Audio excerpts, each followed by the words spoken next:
Commerce कट्टा या YouTube चॅनलवरती आपणा सर्वांचं हार्दिक स्वागत करतो. आज आपण बघणार आहोत illustration number 15 page number 100.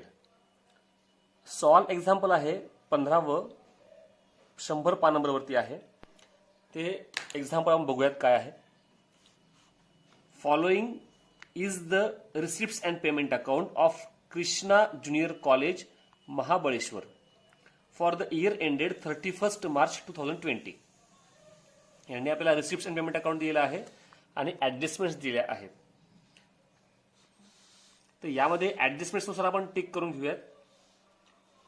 For the current year 2019-20 tuition fees are outstanding. म्हणजे करंट इयर आपलं काय आहे आता 2019-20 आपलं आहे. तर याच्यामध्ये ट्युशन फीज आउटस्टँडिंग आहे करंट इयरची, बरोबर. 50% of admission fees should be capitalised. Admission फीजला एक टिक करून घ्यायची आहे. Then outstanding salary to teachers, याला पण एक टिक करून घ्या. ₹12,000 आउटस्टँडिंग आहे, देणं बाकी आहे, द्यावं लागेल. डेप्रिसिएशन बुक्स अँड फर्निचर, इथे नवीन खरेदी केलं आहे पण इथे बघा बुक्स आणि फर्निचर हे ओपनिंग बॅलन्स दिले त्यांनी आपल्याला, आपण ते बघणार आहोत पुढे.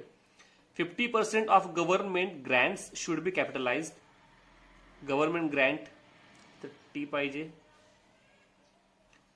आणि शेवट 6वी जी ऍडजस्टमेंट आहे तर या ऍडजस्टमेंटमध्ये त्यांनी आपल्याला assets and liabilities on 1 April 2019 were as follows. म्हणजे आपल्याला ओपनिंग बॅलन्सेस दिलेले आहेत. हे ओपनिंग बॅलन्सेस दिलेले आहेत म्हणजे यांनी आपल्याला कुठेही बॅलन्स शीट मध्ये असणारं कॅपिटल फंड दिलेलं नाहीये. तरी आपण एकदा नजर टाकूयात की कुठे दिसतंय का.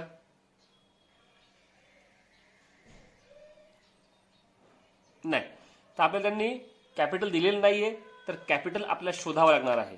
मग याच्याकरता जे जे काही ओपनिंग बॅलन्सेस आहेत ते एक्झाम्पलमध्ये कुठे कुठे आहे ते बघूयात एकदा आपण. बॅलन्स ब्रॉट डाऊन म्हणजे हा आपला ओपनिंग बॅलन्स आहे. नंतर 18-19 हा पण आपला ओपनिंग बॅलन्स होऊ शकतो, बरोबर. Bank overdraft, salary books, bank overdraft हे आपला ओपनिंग बॅलन्स होऊ शकतोय, म्हणजे आहेच तो. पण एक लक्षात घ्यायचं आहे, बँक ओव्हरड्राफ्ट जेव्हा आपण घेणार आहोत तर तो इथे आपल्याला ओपनिंग बॅलन्स दिलेला आहे ऍडजस्टमेंटच्या ठिकाणी, इथे दिलेला आहे. आणि इथं पेमेंट साईड दिलेला आहे. पेमेंट बाजूला दिला असेल म्हणजे काय समजायचं की तो पेड केला गेला आहे. म्हणजे आपण जेव्हा एक्झाम्पल सॉल्व्ह करू तेव्हा इन्कम अँड एक्सपेंडिचर अकाउंट किंवा बॅलन्स शीट करंट इयरचं तिथे कुठेही आपल्याला हा घ्यायचा नाहीये. कारण तो इथं बघतोय ओपनिंग बॅलन्सचा ओव्हरड्राफ्ट होता आपल्याकडे, पण तो 31 मार्च 2020 पर्यंत तो पेड केला गेला आहे. म्हणजे तो आपल्याला पुन्हा द्यायची गरज नाहीये. फक्त ओपनिंग बॅलन्स शोधण्याकरता आपण त्याचा वापर करणार आहोत. बाकी कुठलाही आयटम ओपनिंगचा याच्यात दिलेला नाहीये. तर आपण ओपनिंग बॅलन्स पहिले घेऊन टाकूयात. म्हणजे 6वी ऍडजस्टमेंट आपली क्लिअर करून घेऊयात प्रथम.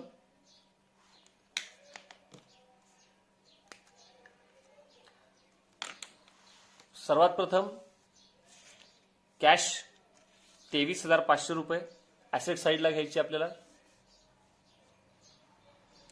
इथे म्हणा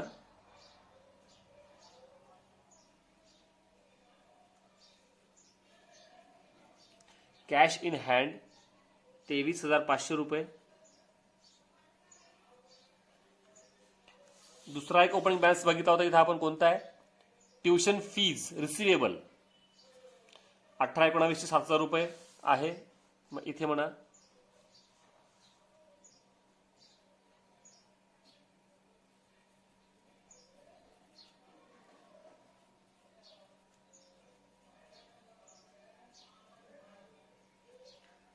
₹7,000.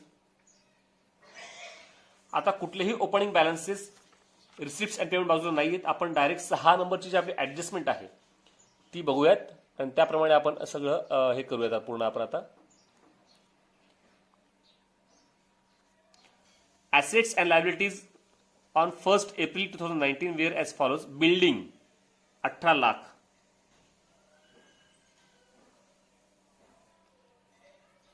हे एकदा एक्झाम्पल वाचल्यानंतर कळतं की नेमकं सुरुवात कुठून करायची आहे. कारण आपल्याला इथे कळलं की यात कॅपिटल दिलेलं नाहीये, म्हणून आपल्याला ते शोधावं लागणार आहे पहिले. नंतर फर्निचर 7 लाख.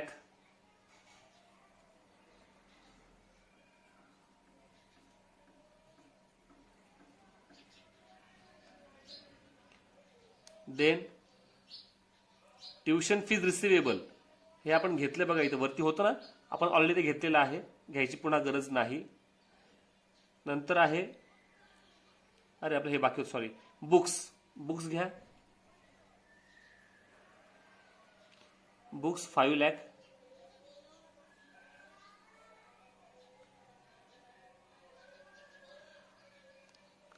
नंतर आहे 9% bank deposit 3 lakh.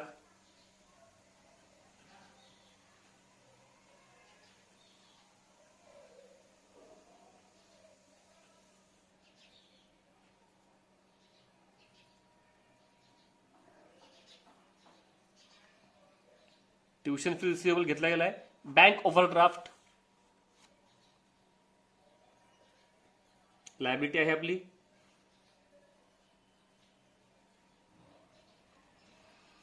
Bank overdraft 28,500.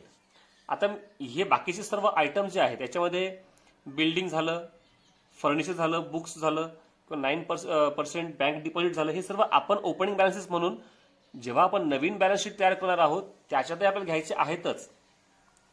पण बँक ओव्हरड्राफ्ट जो आहे हा पेड केला गेलेला आहे म्हणून तो घेणार नाही आणि कॅश आपण घेणार नाही. बाकी सर्व आयटम्स त्याच्यामध्ये आपल्याला घ्यावे लागतील. मग आता हे टोटल करूयात आपण आणि एक्झाम्पल क्लोज करूयात. म्हणजे आपल्याला कॅपिटल शोधायचं आहे. Assets minus liabilities is equal to capital. यांची बेरीज केली असता ती बेरीज इथे आहे 33,30,500 रुपये. 33,30,500 मधनं 28,500 वजा केले असता आपल्याला उत्तर मिळतं आहे 33,02,000 रुपये. याला काय म्हणायचं आपल्याला? Capital fund.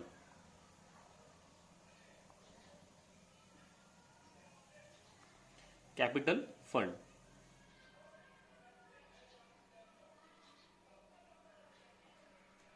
बॅलन्सिंग फिगर आणि मग टोटल सारखी येणार आहे 33,30,500. आपल्याला हे कॅपिटल हवं होतं त्याकरता आपण ही एक वर्किंग नोट केली आहे, कॅल्क्युलेशन ऑफ कॅपिटल फंड. तुम्हाला समजली असेलच. तर आपण आता प्रथम घ्यायचं कॅपिटल घेऊन टाकूयात. प्रथम 33,02,000 लायबिलिटी साईडला घ्यायचं आहे.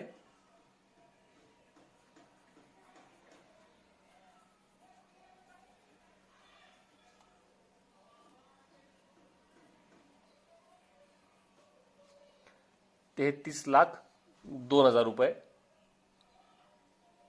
यानंतर रिसिप्ट अँड पेमेंट अकाउंटकडे आता आपण जाऊयात. यामध्ये बॅलन्स ब्रॉट डाऊन हा मागील वर्षाचा बॅलन्स ओढलेला आहे, आपण हा घेत नाही. एक मिनिट मी ब्राईटनेस थोडा वाढवून घेतोय.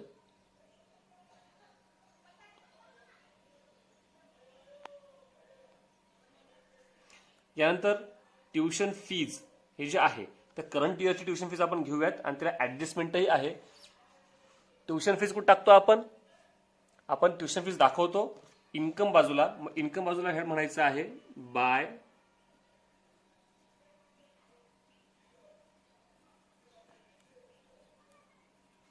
Tuition fees 70,000. त्याला ऍडजस्टमेंट आहे. बरोबर. ऍडजस्टमेंट काय आहे? For the current year 2019-20 tuition fees are outstanding आहे. म्हणजे आपल्याला मिळायची बाकी आहे ती घ्यायची, आपल्याला रिसिव्हल म्हणून दाखवा लागणार आहे. आउटस्टँडिंग काय करतो आपण? ऍड करतो. म्हणून इथे म्हणायचं आहे ऍड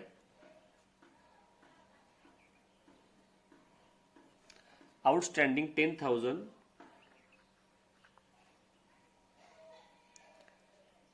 नंतर आउटरला यायला पाहिजेत 80,000. दुसरा इफेक्ट ट्युशन फीचा कुठे जाणार आहे, तर ऍसेट बाजूला, कारण ट्युशन फीज मिळणं बाकी आहे. मग इथे म्हणायचं आहे आउटस्टँडिंग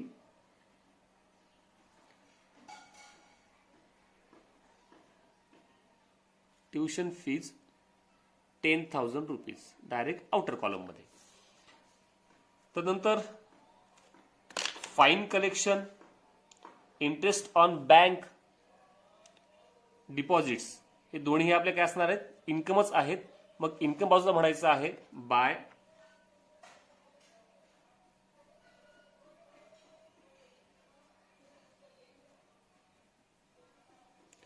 फाईन कलेक्शन 4,000 रुपीज, आणि नंतर two interest on bank deposit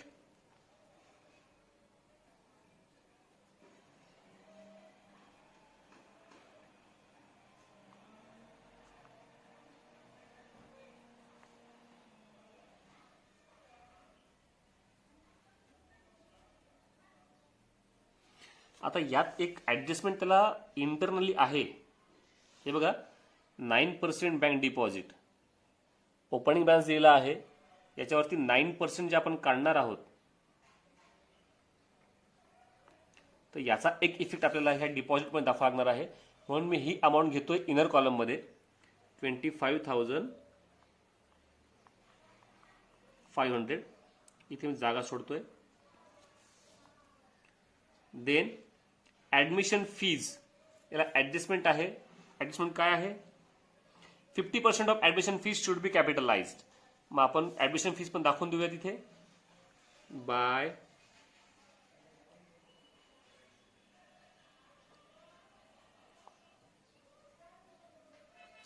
admission fees आहे 12,000 रुपये. त्याला काय म्हणतायत ते, की त्याच्यामध्ये 50% जी आहे ही कॅपिटलाइज करायची आहे. म्हणून इथं म्हणायचं आहे लेस 50% कॅपिटलाइज्ड. 12,000च्या 50% बरोबर आहे 6,000 रुपीज. आउटरला येतील 6,000 रुपीज. राईट. सेकंड इफेक्ट कुठे जाणार आहे, ऍडमिशन फीज कॅपिटलाइज केली म्हटल्यानंतर कुठे जाईल, तर कॅपिटलमध्ये आपण त्याला ऍड केलं पाहिजे. म्हणून कॅपिटलमध्ये म्हणायचं आहे ऍड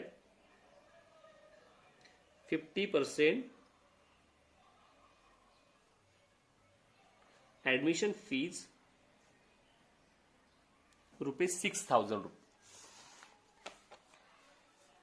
नंतर आहे डोनेशन फॉर प्राइस फंड. डोनेशनचं फक्त म्हटलं असतं तर आपण ते इन्कमला दाखवलं असतं, पण तुम्हाला मागे बोललोय बघा, जर स्पेसिफिक कारणाकरता, एखाद्या विशिष्ट कारणाकरता जर एखादा डोनेशन दिलं असेल, देणगी कोणी दिली असेल, तर ती आपण टाकतो कुठे, तर आपण टाकतो लायबिलिटी बाजूला. म्हणून लायबिलिटी बाजूला 3-4 ओळी जागा सोडा आणि मग म्हणायचं आहे डोनेशन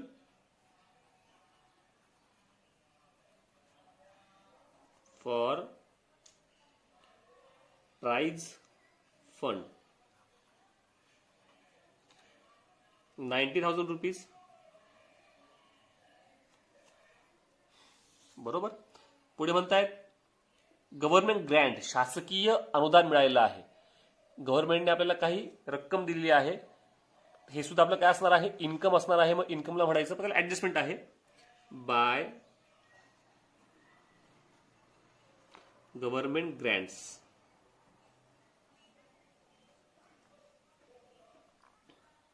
₹1,73,000.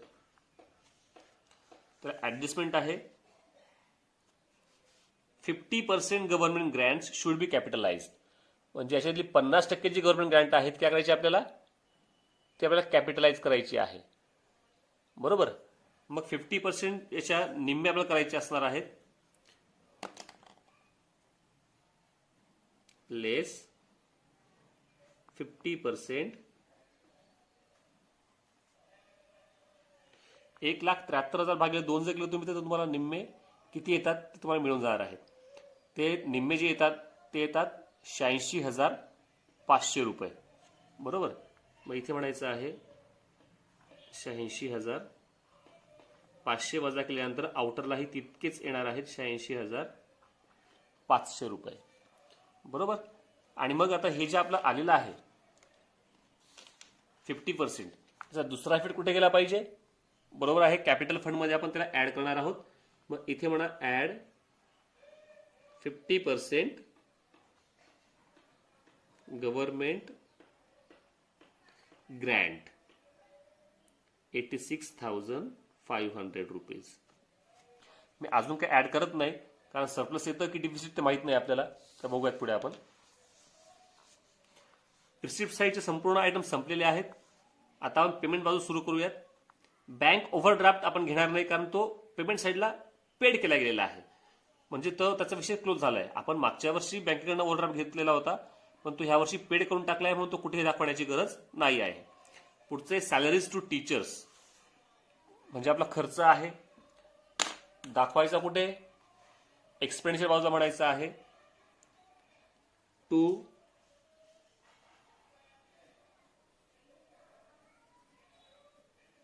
Salaries to teachers. याला ऍडजस्टमेंट आहे 2 लाख रुपये इनर कॉलमला ठेवा.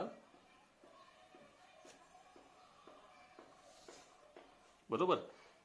Adjustment number 3, outstanding salary to teachers are ₹12,000.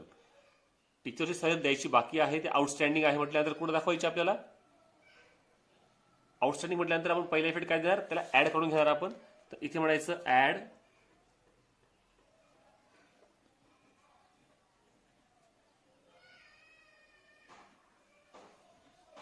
Add outstanding 12,000. आउटरला 2,12,000, 2,12,000. आणि आउटस्टँडिंग आहे म्हणजे देणं बाकी आहे तर आपल्याला ती दाखवावं लागणार आहे लायबिलिटीजला. इथे म्हणायचं लायबिलिटीला outstanding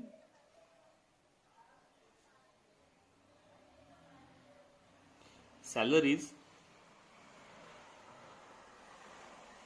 to teachers 12,000.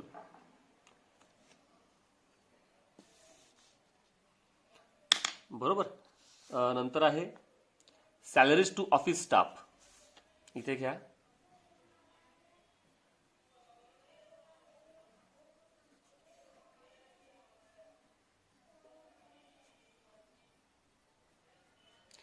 Salary to office staff. त्याला कुठलीही ऍडजस्टमेंट नाही, डायरेक्ट आउटरला घ्यायची आहेत 40,000 रुपीज.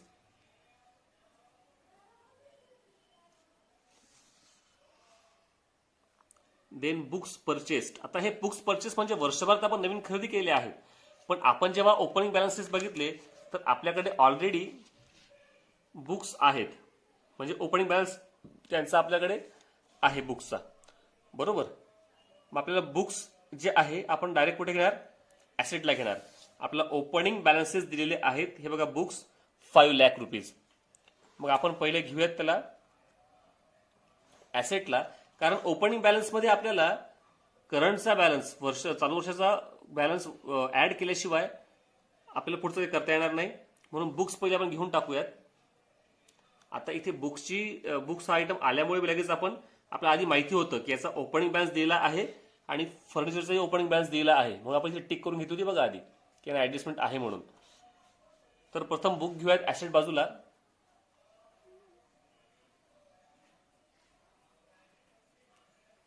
Books 5 lakh rupees. आता हे ज्यावर 5 लाख रुपये लिहितो आहोत हे आपल्याकडे पूर्ण वर्षाकरता आहेत. 1 वर्षाकरता म्हणजे 1 एप्रिल पासून आहेत, म्हणजे याच्यावरती ऍडजस्टमेंट पण दिलेली आहे ती म्हणजे डेप्रिसिएशन बुक्स ऍट 10%. म्हणजे याच्यावरती आपण 1 वर्षाकरता आपण काढणार आहोत. आणि वर्षभरात आपण नवीन जो खरेदी केला आहे बुक्स परचेस्ड ऑन 1/7/2019 ते देखील याच्यामध्ये आपण काय करणार आहोत? आता ऍड करणार आहोत. मग इथे म्हणायचं आहे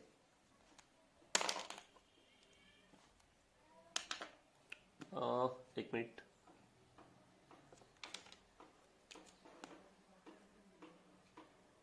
ऍड परचेस्ड इन 2019-20.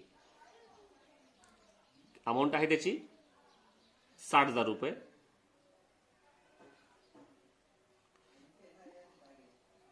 ₹5,60,000 म्हणजे हे चालू वर्षाचे होते आपले. पण त्यांनी काय सांगितले कंसामध्ये आपल्याला 1/7/2019 ला आपण ती खरेदी केली आहे. म्हणजे डेप्रिसिएशन काढताना ओपनिंग बॅलन्स वरती आपल्याला वेगळं काढावं लागेल या 5 लाखावरती आणि ह्या 60,000 वरती वेगळं काढावं लागेल. आपण ती ऍडजस्टमेंट समजून घेऊयात. बघा आता फॉर 1 इयर 50,000चं आपल्याकडे 1 एप्रिल पासून होतं. 1 एप्रिल 2019 बरोबर. म्हणून 5 लाखावर 10% आपण काढलं 50,000 रुपये. हे एका वर्षाकरता काढलेलं आहे. आणि 60,000 रुपयाचं जे आहे आपल्याकडे कधीपासून आहे 1/7/2019 म्हणजे 7, 8, 9, 10, 11, 12 आणि 1, 2, 3 म्हणजे 9 महिन्याकरता आपल्याला काढावं लागणार आहे. म्हणून इथे आपण काढत असताना फॉर 9 मंथ्स 60,000 गुणिले 10/100 जेव्हा करतो आहोत तर आपल्याला त्याचं 6,000 उत्तर येतं आणि गुणिले 9/12 केल्यानंतर उत्तर येतं आपलं 4,500 रुपये. म्हणजे एका वर्षाकरता आपण इथे काढलंय 5 लाखावरती 50,000 रुपये आणि 9 महिन्याकरता आपण 60,000वरती काढलेलं आहे 4,500 रुपये. असे एकूण 54,500 रुपये हे आपलं काय आलेलं आहे तर डेप्रिसिएशन आलेलं आहे. मग डेप्रिसिएशन आलं असेल तर आपण ते काय केलं पाहिजे वजा केलं पाहिजे. मग इथे म्हणायचं आहे ऍसेटला लेस 10% डेप्रिसिएशन आपण आताच काढलेलं आहे 54,500 रुपये.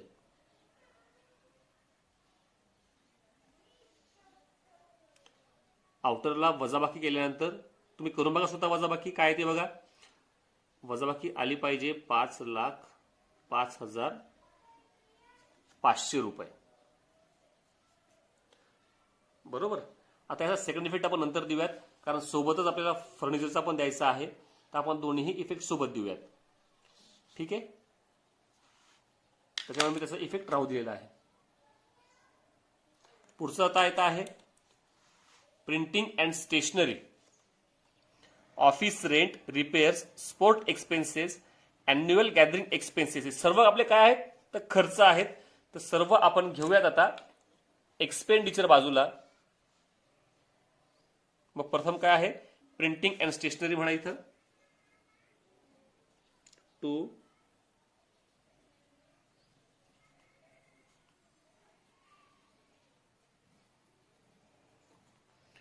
7,000 रुपीज. नंतर office rent 6,000 rupees.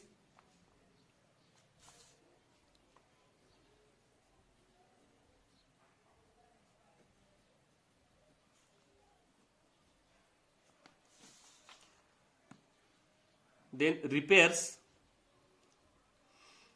3,000 rupees.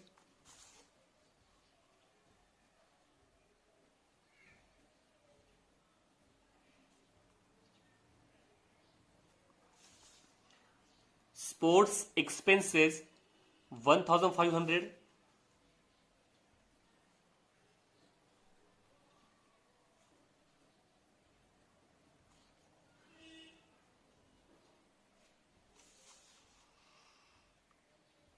Then annual gathering expenses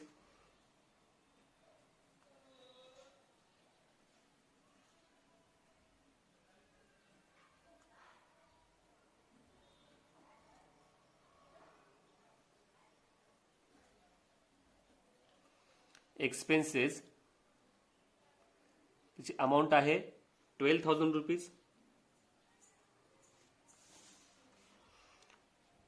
इथपर्यंत आपण बघितलं आता आले फर्निचर. फर्निचर म्हटल्यानंतर आपण खाली पण एक ठिकाणी टिक करून ठेवलेली आहे फर्निचरला. म्हणजे आपल्याकडे त्याचा ओपनिंग बॅलन्स पण आहे आणि हा वर्षभरात नवीन खरेदी केला आहे 40,000 रुपयाचा फर्निचर 7 लाख रुपीज. तर पहिले आपण घेऊया फर्निचर ऍसेट बाजूला. जो ओपनिंग बॅलन्स दिला आहे तो 7 लाख रुपये आणि मग वर्षभरात जे काही नवीन खरेदी केलं आहे आपण 40,000 रुपये, त्याला म्हणून आपण ऍड परचेस्ड.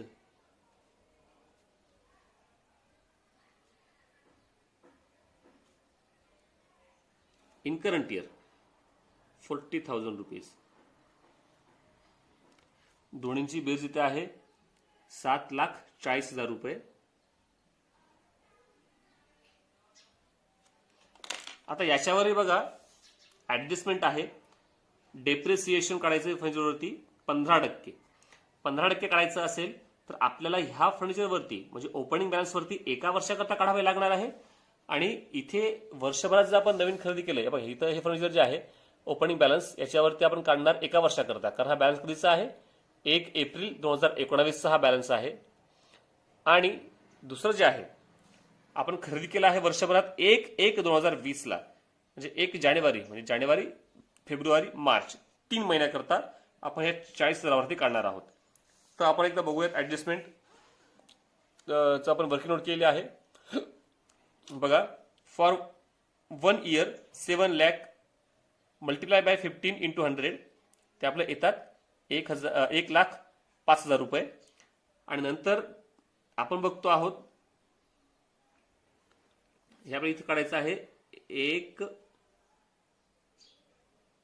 1/1/2020 म्हणजे 1 जानेवारी पासून तर मार्च पर्यंत 3 महिन्याकरता. म्हणून आपण 40,000 वरती 15% आपण काढलंय.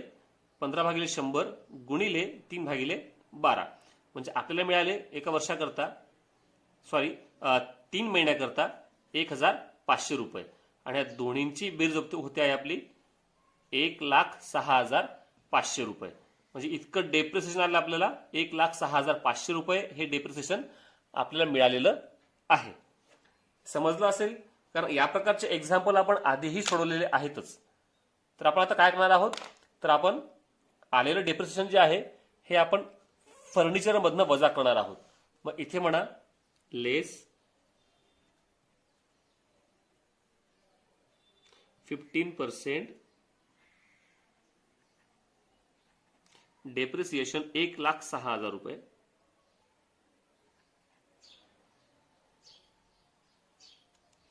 $7,40,000 1,06,000 वजा केल्यानंतर 1,06,500 रुपये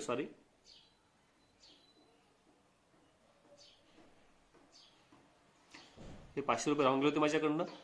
अशा चुका होऊ शकतात, पण त्या चुका होऊ नयेत याची काळजी आपण घेतली पाहिजे. उत्तर येतं 6,33,500 रुपये. 6,33,500 रुपये.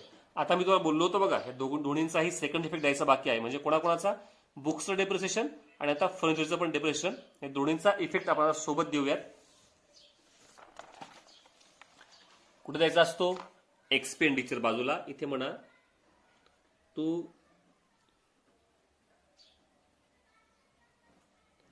डेप्रिसिएशन ऑन बुक्स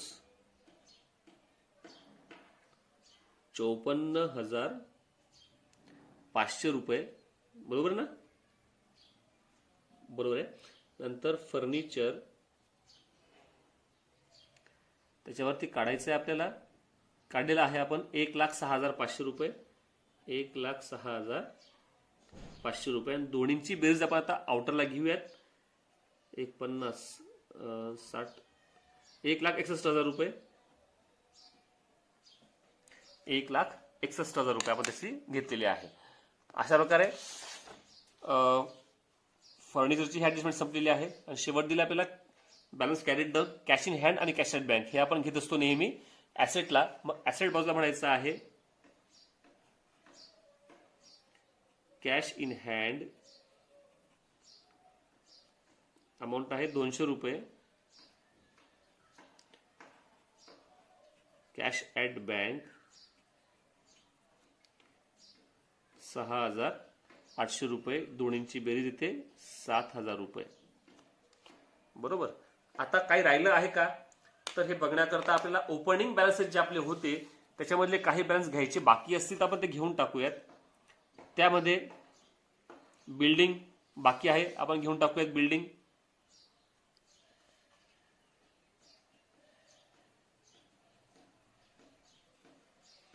बिल्डिंग आहे 18 लाख.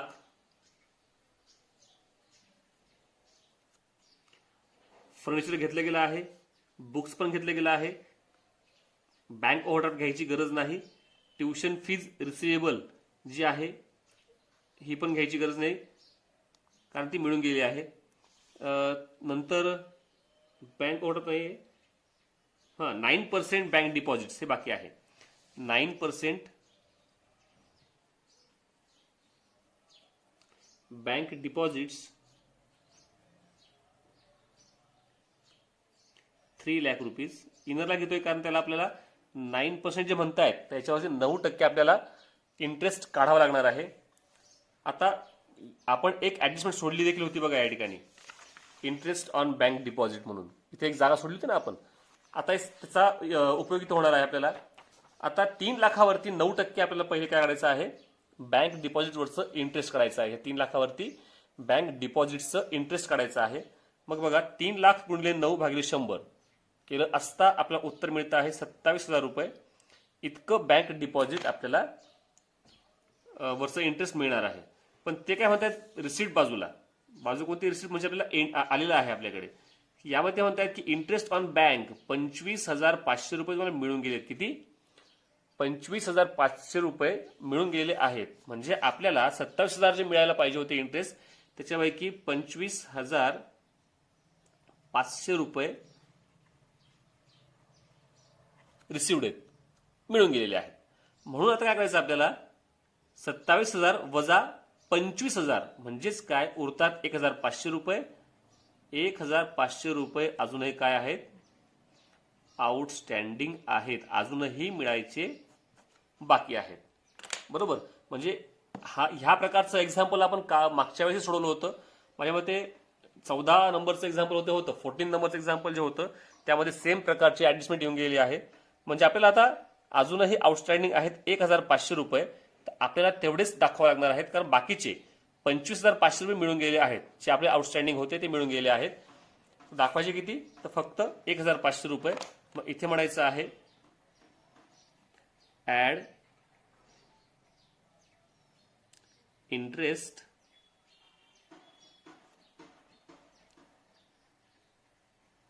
रिसिवेबल 1,500 रुपये, आउटरला 3,01,500 रुपये.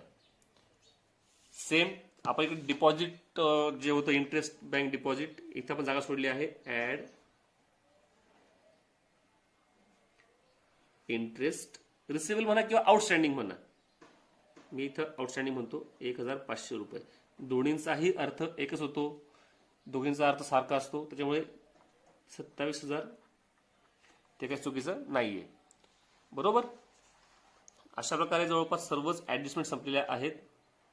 ऍडमिशन फीज कॅपिटलाइज केली ना आपण, हो केलेली आहे, झालेलं आहे. ऍडजस्टमेंट जवळपास सर्व झालेले आहेत, सर्व आयटमचं पोस्टिंग झालेलं आहे. तर आता आपण एक्झाम्पल टॅली करूयात. प्रथम क्लोज करूयात इन्कम अँड एक्सपेंडिचर अकाउंट. या ठिकाणी क्रेडिट बाजूची बिल्स, डेबिटची बिल्स आपली येते आहे 4,42,500 रुपये एक्सपेंडिचर बाजूची, आणि इन्कम बाजूची बिल्स आपली येते आहे 2,03,500 रुपये. म्हणजे ह्या ठिकाणी एक्सपेंडिचर बाजूची बिल्स जास्त येते आहे आणि इन्कम बाजूची बिल्स कमी येते आहे. तर अशा वेळी वजाबाकी केल्यानंतर उत्तर येतं आहे आपल्याला 2,39,000 रुपये. म्हणजे इतकं आपल्याला काय आलेलं आहे, डिफिसिट आलेलं आहे. इथं म्हणूयात आपण बाय डिफिसिट 2,39,000 रुपये.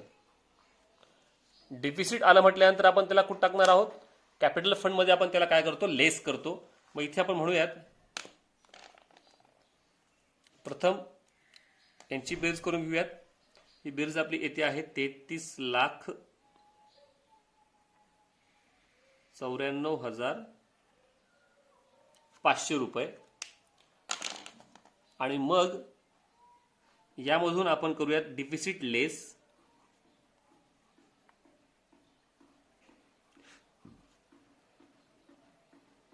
2,39,000 रुपये वजा केलं असता उत्तर येत आहे 31,55,000 रुपये. बरोबर. आणि मग आपलं आता बॅलन्स शीट टॅली करायचं आहे. बॅलन्स शीटची दोन्ही बाजूंची बेरीज सारखीच आली पाहिजे. तर ती बेरीज आपली येते आहे 32,57,500 रुपये, 32,57,500 रुपये. तर अशा प्रकारे हे एक्झाम्पल आपलं टॅली झालेलं आहे. एक नजर आपण याच्यावर टाकूयात. प्रथम इन्कम अँड एक्सपेंडिचर अकाउंट,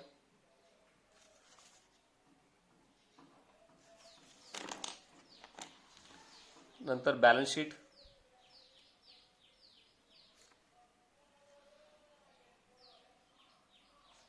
नंतर working note calculation of capital fund,